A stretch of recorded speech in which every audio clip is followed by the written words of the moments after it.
পশ্চিমবাংলা থেকে যদি 10টা হিন্দু লোক বাদ যায় তো একটা মুসলিম বাদ যাবে কিনা আমার সন্দেহ আছে। আর বিশেষ করে পূর্ববঙ্গ থেকে, পাকিস্তান কিংবা বাংলাদেশ থেকে মুসলিমরা এদেশে আসেনি। কোরআন শরীফে 100-150 পীরজাদা আছে। ওই একজন দুজন পাগল কোথায় কি বললো না বললো এতে আমাদের কিচ্ছু যায় আসে না। বাংলাতে এসআইআর করো, ঠিক ভোটের মুখে এসআইআর করো, সেখান থেকে কিছু মানুষকে বাদ দাও। ওদের টার্গেট মুসলিম ভোট। আমার যেটুকু মনে হয়েছে, কিন্তু হুমায়ুন কবির সে নিজের দল তৈরি করছে প্রত্যেকদিন, সে কতটা সাকসেসফুল হয় সেটা দেখবেন আপনি। এটা এসআইআর নিয়ে আমাদের আপত্তি নেই, কিন্তু আপত্তি একটা জায়গায়। হিন্দুদের যেমন মন্দির তৈরি করছে, মুসলমানদের তেমন ঈদগাহে লক্ষ লক্ষ টাকা দিচ্ছে। হিন্দু ভাই বোনেদের যেমন বার্নিং ঘাট তৈরি করে দিচ্ছে, প্রত্যেকটা ধরুন সাব ডিভিশন একটা করে ইলেকট্রিক চুল্লি, তেমনি মুসলমান ভাইদের তাদের কবরস্থানের প্যাচির দেওয়ার জন্য তাদের টাকা দিচ্ছে। সামনে বিধানসভা নির্বাচন এবং এসআইআর আবহ। এসআইআর শুরু হয়ে গিয়েছে, বাড়ি বাড়ি বিএলওরাও পৌঁছে গিয়ে যাচ্ছে এনুমারেশন ফর্ম নিয়ে। এই আবহে আজ আমার সঙ্গে রয়েছেন ভাঙড়ের দোদণ্ড প্রতাপ নেতা তথা তৃণমূল কংগ্রেসের বিধায়ক শওকত মোল্লা। দাদা, এই যে আমি শুরু করলাম যে এসআইআর আবহ, একটা এসআইআর সমস্ত মানুষের মধ্যেই একটা ভীতি প্রদর্শন করেছে, মানে মানুষ আতঙ্কিত। সেখানে বলা হচ্ছে মানে মানুষের মনে একটা হিন্দুদের মনে বলুন বা ভারতীয়দের মনে, যে মুসলিম মানেই কি তাহলে বাংলাদেশি? আপনিও তো মুসলিম, আপনি কি বাংলাদেশি? দেখুন, আমার যেটা অভিজ্ঞতা, এসআইআর এ মুসলিমরা বাদ যাবে না।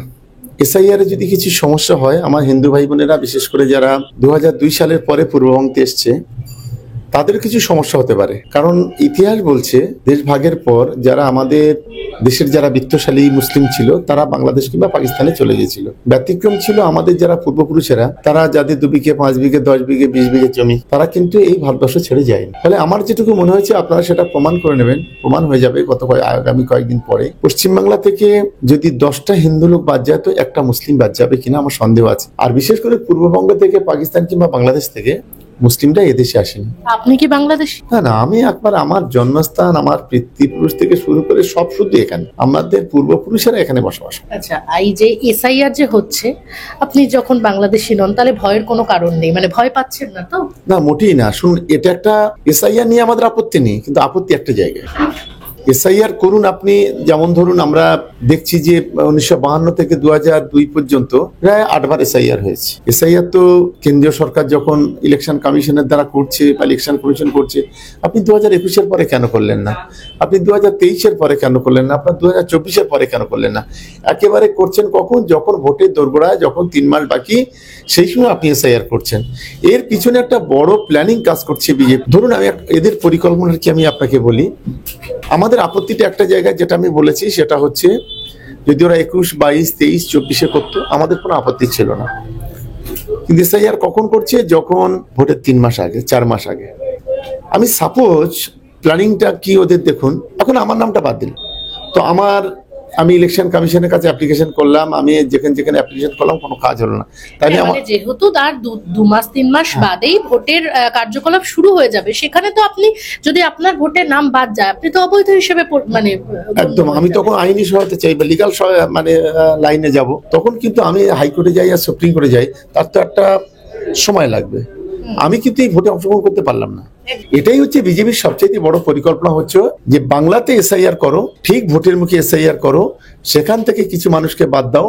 ওদের টার্গেট মুসলিম ভোট। আমার যেটুকু মনে হয়েছে যে একটা বুথ থেকে, ধরুন বাংলায় 80,000 বুথ, একটা বুথ থেকে 40 বা 50 জনকে আমি বাদ দিলাম, তারা আইনি লড়ুক, সে পরের বিষয়। যদি 80,000 ভোটে যদি 40 লক্ষ ভোটার আমি বাদ দিতে পারবো, এটাই হচ্ছে প্ল্যানিং। তবে আমি আশা করি যে আমাদের নেতা, আমাদের সর্বভারতীয় সাধারণ সম্পাদক অভিষেক বন্দ্যোপাধ্যায়, তিনি খুব পরিষ্কারভাবে বলেছেন যে একজন বৈধ ভোটার যদি বাদ যায়, তার বিরুদ্ধে যা যা প্রসেস নেওয়া সবকিছু আমরা নেব। ফলে আমরা আত্মবিশ্বাসী, যেখান থেকে কাউকে বাদ দিতে পারবে বলে আমার অন্তত মনে হয়। আপনার যে ভোটার এলাকা, আপনার যে বিধানসভা, সেখানে তো অধিকাংশই মুসলিম ভোটার। তো সেখান থেকে দাঁড়িয়ে এই যে এসআইআর যদি নাম বাদ যায়, সেখানে আপনার গ্রহণযোগ্যতা কতটা থাকবে? দেখুন, দুটো জায়গা। এক হচ্ছে ধরুন আপনার ভাঙড়, ক্যানিং 70% মাইনরিটি, 30% হিন্দু ভাই বোনেরা, আদিবাসী ভাই বোনেরা আছে। আমরা আমাদের যা যা প্রসেস আমরা করছি, এবং আমরা প্রত্যেকের আশ্বস্ত করেছি যে যদি একজন ভোটারের নাম ওরা কেটে দেওয়ার চেষ্টা করে, তার বিরুদ্ধে তার লিগাল সহায়তা যা যা দেওয়ার দরকার আমরা দেব। কিন্তু আপনি তো এখনই বললেন যে লিগাল হলেও তো সেটা সময় সাপেক্ষ, তাহলে তো তার ভোটটা বাদ চলে যাবে। দেখুন, যদি ওই তো বললাম এটা বিজেপির প্ল্যানিং, সেটা তখন কিছু করার থাকবে না। কিন্তু আমরা শেষ মিনিট পর্যন্ত আমরা লড়ে যাবো। একদমই। আপনি যদি টিকিট পান তাহলে, কারণ যেহেতু সামনেই বিধানসভা, আপনি যদি টিকিট পান সেক্ষেত্রে আপনি আপনার ভোটারদের কিভাবে বোঝাবেন যে আপনি যে জিতবেন বা তৃণমূলকেই ভোট দিন, মানে বোঝাবেন কিভাবে? কারণ যেটা দেখা যাচ্ছে যে হিন্দুদের জন্য মন্দির হয়েছে, জগন্নাথ মন্দির, মুসলিমদের জন্য কতটা কি করেছে তৃণমূল কংগ্রেস? দেখুন, মমতা বন্দ্যোপাধ্যায় ক্ষমতা আসার পর আমরা যারা বাংলায় যারা সংখ্যালঘু মুসলিমরা বসবাস করি, স্বাধীনতার পর এত সম্মান, এত সহযোগিতা, এত ডেভেলপমেন্ট কখনো পাইনি। আমি একটা ছোট্ট করে কয়েকটা উদাহরণ আপনার দিই। দেখুন, আজকে আমরা যারা মুসলিম পরিবারের ছেলে, আমরা যারা হজে যাই, আমাদের পরিবারের লোকেরা, আজকের কিন্তু তিনটে হজ টাওয়ার তৈরি হয়েছে, যেটা বাম আমলে ছিল না। একটা ছিল জরাজীর্ণ। আজকে নিউ টাউনের মতো জায়গায় আলিয়া বিশ্ববিদ্যালয়ের শাখা তৈরি হয়েছে। আজকের ঐক্যশ্রী প্রকল্পের মধ্য দিয়ে আজকের কোটি কোটি ছেলেমেয়েরা, লক্ষ লক্ষ ছেলেমেয়েরা আজ কিন্তু তারা বিভিন্ন সুযোগ সুবিধা পাচ্ছে, পড়াশোনায় তাদের ডেভেলপমেন্ট হচ্ছে। আমরা যারা মুসলিম, আমাদের সবচেয়ে পবিত্র স্থান হলো কবরস্থান। যে কবরস্থানে আজকের মমতা বন্দ্যোপাধ্যায়ের সরকার দিদির নেতৃত্বে আজকের কোটি কোটি টাকা বরাদ্দ করে সেখানে কবরস্থানের প্রাচীর আমাদের যে দেওয়া হচ্ছে, ঈদগাহ মাঠ আছে, ঈদগাহ মাঠের ডেভেলপমেন্ট করা হচ্ছে। আমাদের যে সমস্ত পবিত্র জায়গা, যেমন ধরুন ফুরফুরা শরীফ, যেমন ধরুন ঘটিয়ারি শরীফ, গাজী বাবার মাজার, যেমন ধরুন পীরতলা মাজার, আমি দুটা উদাহরণ দিলাম। এগুলোকে ট্রাস্ট বানিয়ে সেখানে লক্ষ লক্ষ কোটি কোটি টাকা সেখানে বরাদ্দ করা হচ্ছে।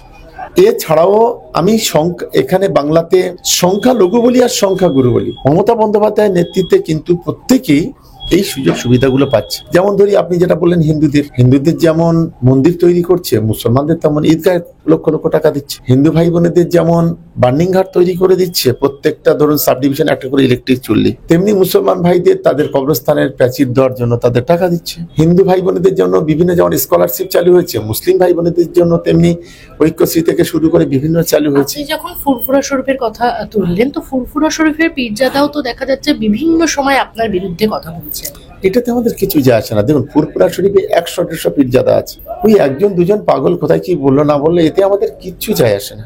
মানুষ তার নিজের অধিকার নিয়ে ভোট দেয়। মানুষ কোনো সাধু সন্ন্যাসী পীর তাদের কথা শুনে তাদের মুখের দিকে তাকিয়ে ভোট দেয় না। মানুষ তার নিজস্ব অধিকার, সে কিভাবে বাঁচবে, তার গ্রামে কিভাবে রাস্তা হবে, কিভাবে একটা টিউবওয়েল হবে, কোন সরকার তার পাশে আছে, সেই ভাবনা, সেই বাস্তবতা নিয়ে কিন্তু মানুষ তৃণমূল কংগ্রেসকে ভোট দেয়।